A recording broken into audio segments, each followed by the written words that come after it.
Isso, como dizia o professor Raimundo, é VaptVupt, não é? E eu aproveitei para tomar um cafezinho expresso, que hoje à tarde tá boa. Galerinha, seguinte, vamos continuar aqui.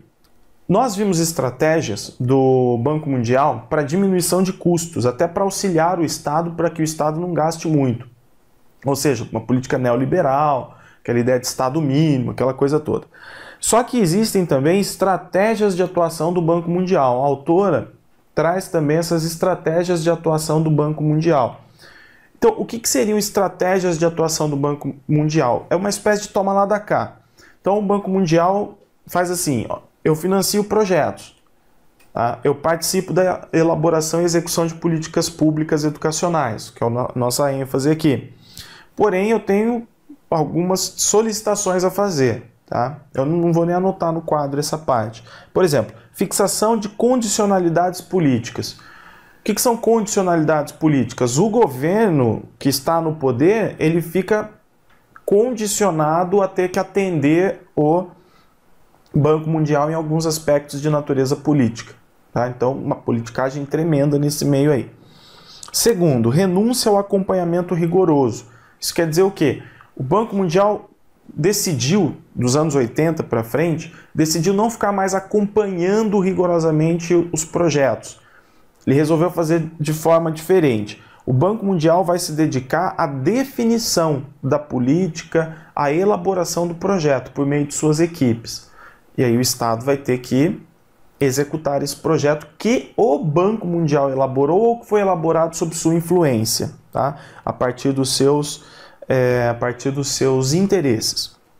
E a gente também tem a questão da produção e gestão de informações. Então o Banco Mundial acaba entrando na sociedade brasileira com suas equipes, fazendo amplas pesquisas, coletando mais dados, números do que o próprio Estado brasileiro, para depois ter informações suficientes que subsidiem suas decisões, ok?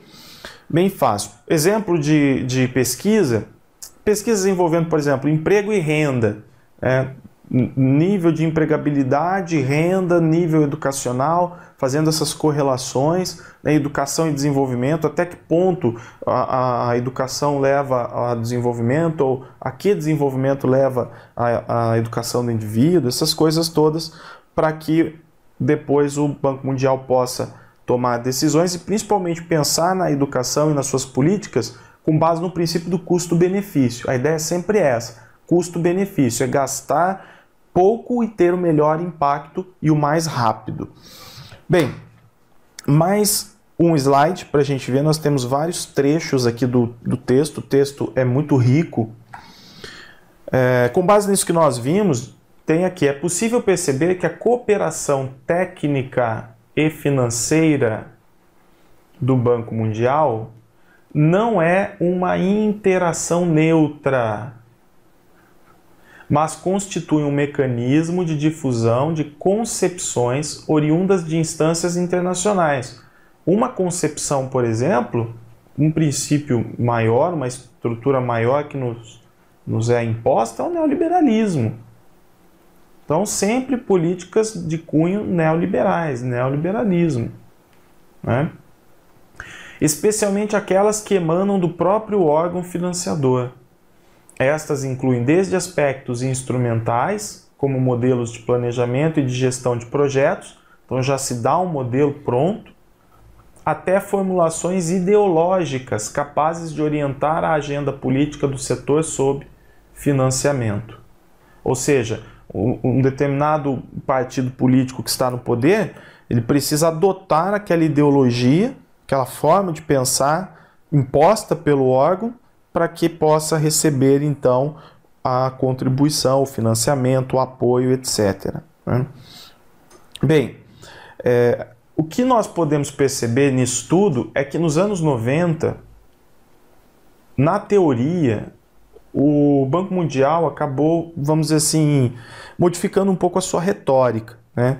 Como modificar a retórica, Vinícius? Partindo para uma retórica mais humanitária. Ou seja, em seus discursos, em seus pareceres, sempre defendendo aspectos como igualdade e equidade,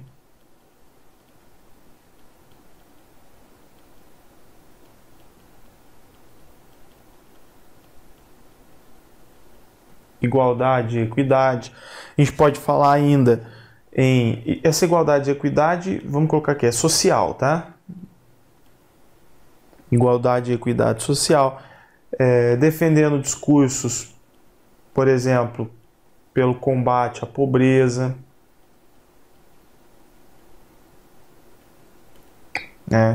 defendendo isso, defendendo investimentos na área de saúde, educação.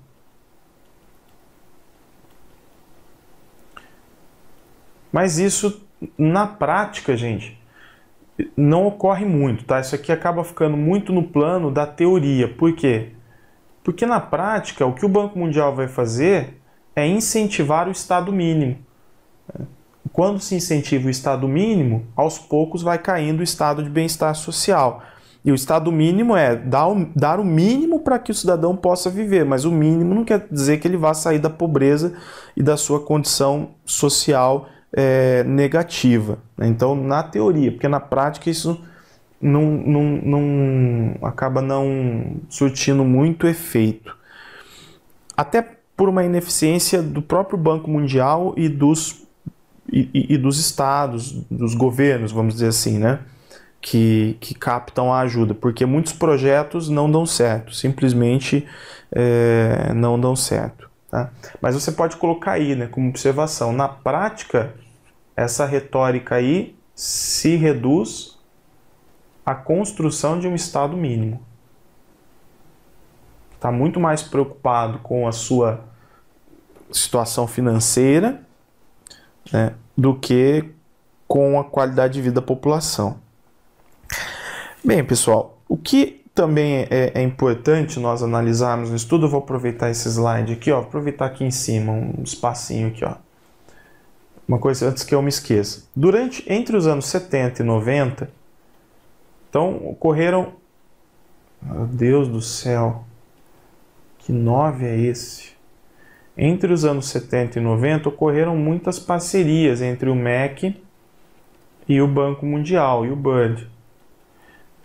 Só que aí tem um problema. Vou colocar aqui com a plaquinha do cuidado, ó. Feia pra caramba, né? Tem um problema. E qual é o problema, gente? Eu vou apagando, mas vou falando. O problema é que, para implantar uma determinada política educacional influenciada e financiada pelo BERD, toda uma estrutura administrativa tem que ser criada. O problema é que os acordos nem sempre duravam. E quando o acordo era encerrado em torno de algum programa que era criado, então o programa obviamente era extinto, né? Encerrou o acordo, não tem mais verba, o programa era extinto e acabava causando um enorme prejuízo, vamos dizer assim, administrativo e financeiro para o poder público. Então nós tivemos no Brasil uma série de projetos educacionais financiados pelo Banco Mundial que não foram concluídos, e que na verdade ficaram pela metade do caminho e que nada representou para a nossa educação, isso segundo as pesquisas da autora que nós estamos analisando, ok? Agora, a ênfase dessas políticas, até mesmo relacionada ao Estado mínimo aqui, a ênfase das políticas sempre foram políticas educacionais para quais áreas? Para as áreas periféricas, áreas urbano-periféricas,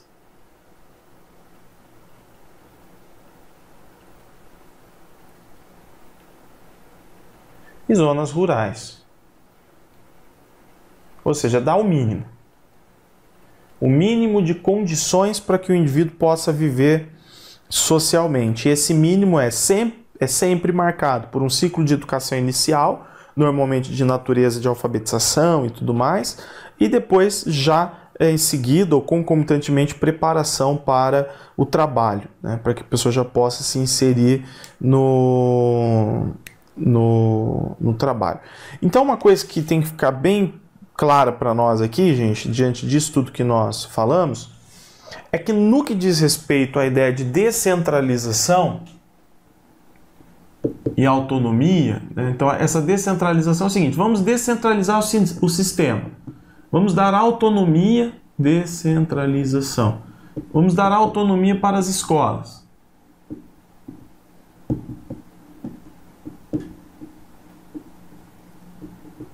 Essa autonomia está muito relacionada a quê? Gerenciamento de recursos e insumos. Mas para tomada de decisões, não.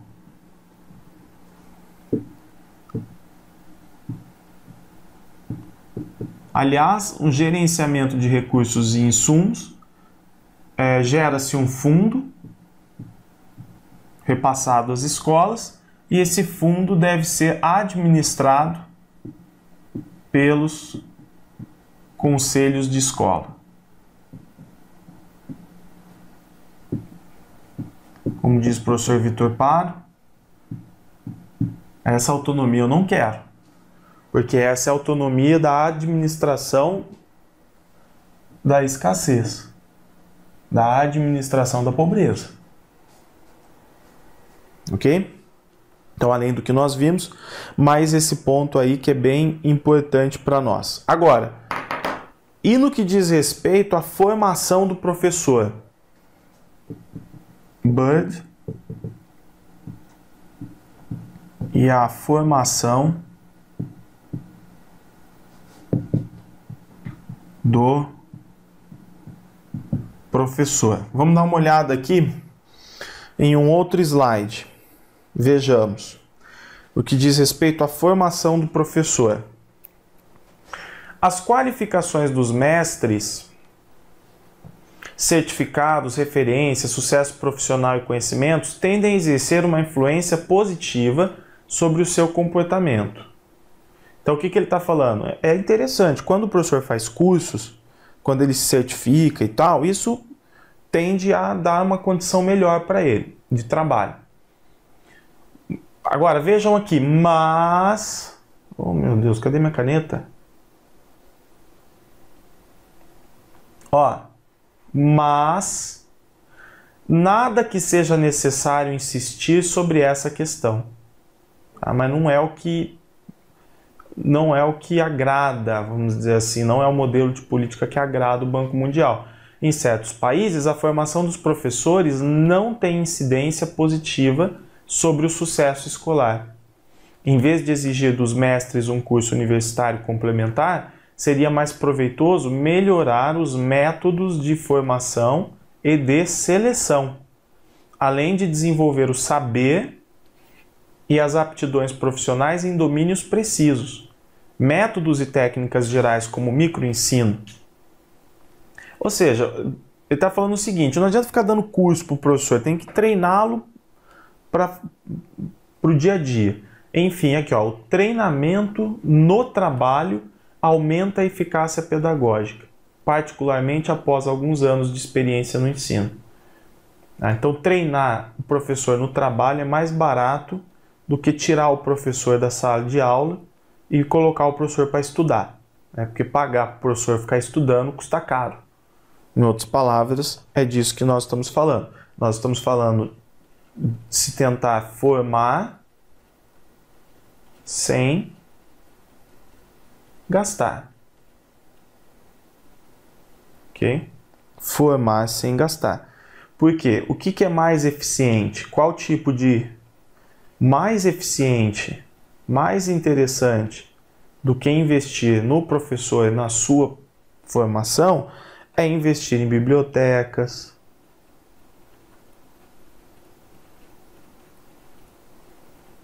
é investir em materiais didáticos,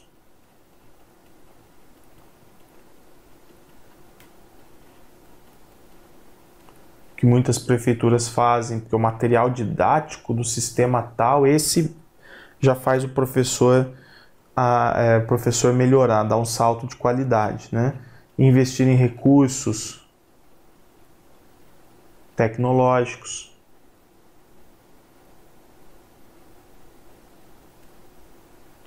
Ó, isso aqui tudo é mais eficiente para o Banco Mundial. Ou seja, os fatores materiais em detrimento dos fatores sociais. Ok? Agora, a gente tem que analisar também o seguinte. No caso de prioridade no que diz respeito, prioridades do Banco Mundial, né, do BUD, no que diz respeito a financiamento. Então aqui a gente vai partir de exemplos práticos. Tá? Vamos já para o slide aqui que é mais rápido.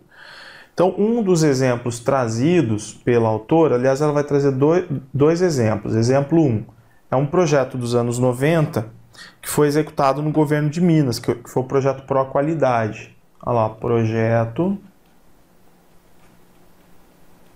Pro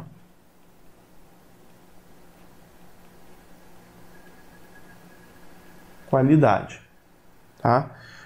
Então esse projeto Pro Qualidade, que foi executado em Minas, ele foi um projeto de 1994 a 1999. Tá? O documento do projeto com seus objetivos e tudo mais, foi todo desenvolvido pelo Banco Mundial. O Banco Mundial que desenvolveu, obviamente que com auxílio de equipe local e olhando para as diretrizes brasileiras, mas colocando ali dentro do projeto seus próprios interesses. Então, diz aqui no texto, além das condições mais gerais, o documento contém diagnósticos da educação em Minas.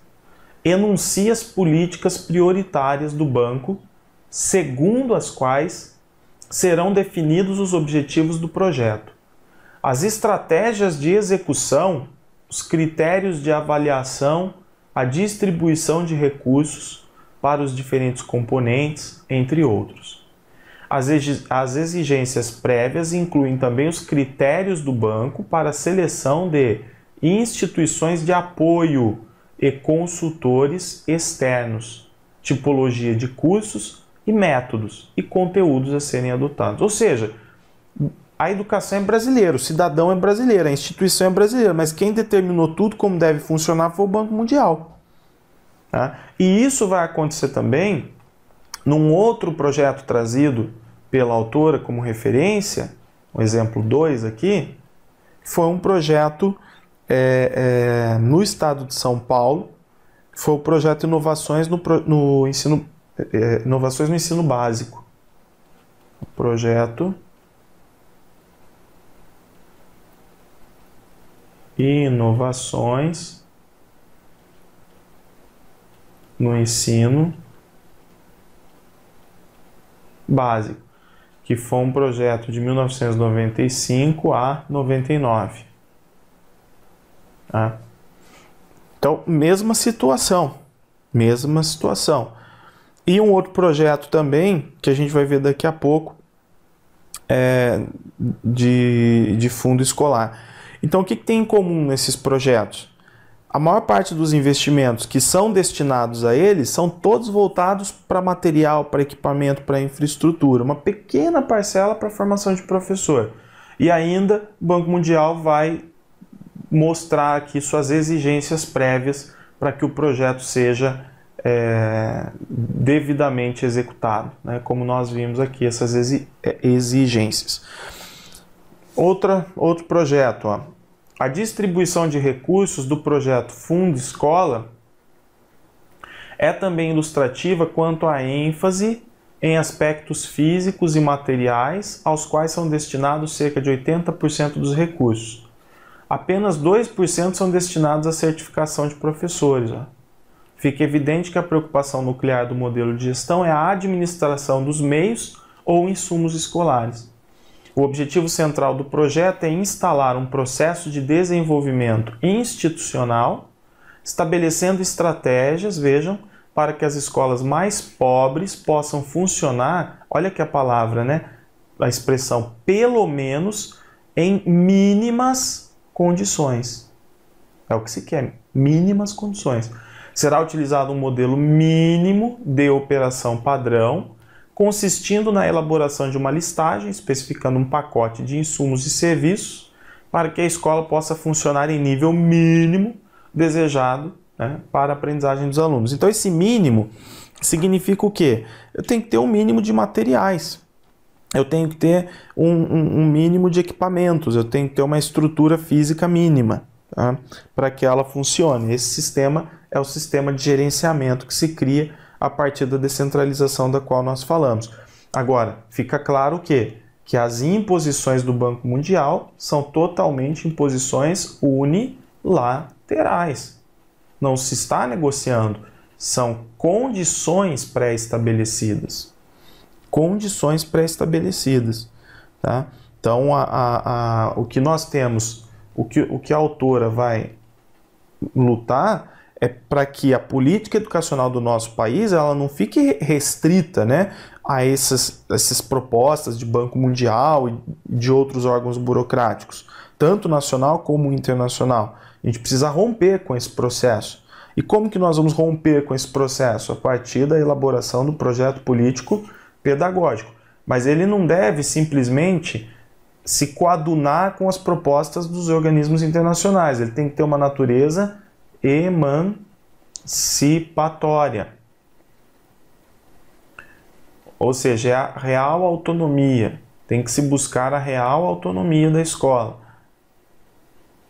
Real autonomia, natureza emancipatória, né? O que para o Miguel Arroyo é um desafio enorme. Por quê? Porque essa autonomia real ela ainda depende de normas pré-definidas, né? Submete-se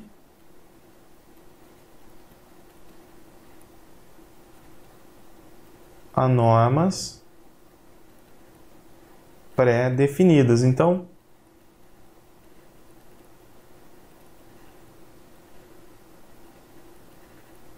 a letra tá feia para burro, mas você entendeu aí, né? Submete-se a normas pré-definidas. Isso quer dizer o quê? Isso quer dizer que o desafio é como construir um projeto político-pedagógico de forma autêntica, de forma emancipatória, sem ficar sendo vítima das imposições de órgãos internacionais ou nacionais, né, órgãos burocráticos, e ao mesmo tempo atender, né, às normas pré-definidas, as leis, as diretrizes que são lançadas pelo governo brasileiro, que está totalmente influenciado por esses órgãos. Então, para finalizarmos, Miguel Arroyo diz assim, contrapondo-se, que o Miguel Arroyo é o autor citado pela autora aqui, né? Contrapondo-se a essa concepção burocrática, Arroyo aponta a possibilidade de se recuperar a identidade social da escola e de seus mestres, que só pode ser construída no exercício de suas práticas cotidianas. É preciso, portanto, politizar o cotidiano escolar, tomando consciência de suas práticas, estruturas e competências. Elaborar projetos escolares é também colocar na mesa valores, crenças, sentimentos e, acima de tudo, assumir inseguranças. Por essa razão, é necessário politizar também as vivências e os sentimentos, o ambiente físico, os estilos de vida, a ocupação dos tempos, o acesso ao lazer, à cultura e à qualificação dos mestres. É preciso apelar para a transgressão inovadora, como interpretação alternativa da ação educativa, na qual a busca de resultados dê lugar à inovação de valores e estilos. Enfim, a transgressão começa pelas dimensões do ser humano que não cabem nas grades traçadas pela burocracia. É um pensar mais no aluno, mais na cultura, mais na realidade social do que no interesse político, né? É basicamente disso que nós estamos falando. Então, voltando para mim aqui, onde está a resposta, vamos dizer assim, a crítica, né, que acaba gerando uma solução para esse problema todo, para essa influência externa que não nos faz bem, né? Como deu para perceber, para a autora, essa cooperação internacional ela vem entre aspas e ela não é salto para o futuro, não, ela é salto para o passado, porque nós nos tornamos dependentes dessas imposições. As políticas educacionais no Brasil ficam muito restritas, né? E então o projeto político-pedagógico ele está inserido nesse meio aí. O projeto político-pedagógico ele é totalmente dependente dessa política, mas ele pode sim ser um projeto emancipatório. Isso vai depender da qualidade daqueles que estão no dia a dia da escola e, portanto, nós precisamos da formação adequada dos profissionais que atuam na educação, tá bom? Então é isso, vimos essa aula. Normalmente esses textos têm essa natureza mais progressista, não é? Só que também não conseguem oferecer soluções muito concretas. As soluções são normalmente soluções idealizadas. Por exemplo, no âmbito da política, como resolver isso concretamente? Que tipo de estratégia utilizar? Quanto a isso, essa resposta nós não temos. Então acaba ficando um texto um pouco vago nesse sentido. Mas a ideia do texto deu para nós estudarmos bem aqui, ok? Então a gente vai seguindo em frente para as próximas aulas e aquela mensagem de sempre. Um abraço, até mais.